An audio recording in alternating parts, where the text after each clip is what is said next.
शिरपूर तालुक्यातील अल्पवयीन बालिकेवरील अत्याचाराच्या निषेधार्थ काढण्यात आलेल्या मोर्चानंतर शिरपूर शहरातील गुजराती कॉम्प्लेक्स चौकात झालेल्या रस्ता रोको दरम्यान पोलिसांवर हल्ला करण्यात आला। यामध्ये पोलीस निरीक्षक जयपाल हिरे यांच्यावर चाकूने वार करण्यात आला। या प्रकरणी पोलिसांनी तातडीने कारवाई करत 7 संशयितांना अटक केली असून त्यांना न्यायालयाने 7 दिवसांची पोलीस कोठडी सुनावली आहे।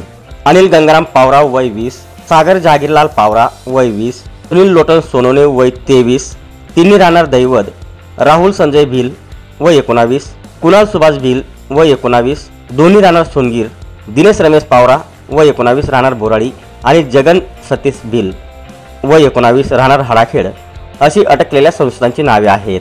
या प्रकरणी पोलीस हेड कॉन्स्टेबल चंदन सोनार यांनी फिर्याद दिली असून त्यानुसार 18 ऑगस्ट रोजी काढण्यात आलेल्या मूक मोर्चा शांततेत पार पडल्यानंतर काही तरुणांनी अचानक प्रक्षोभक घोषणाबाजी सुरू केली व गुजराती कॉम्प्लेक्स चौकात रस्ता रोको केला।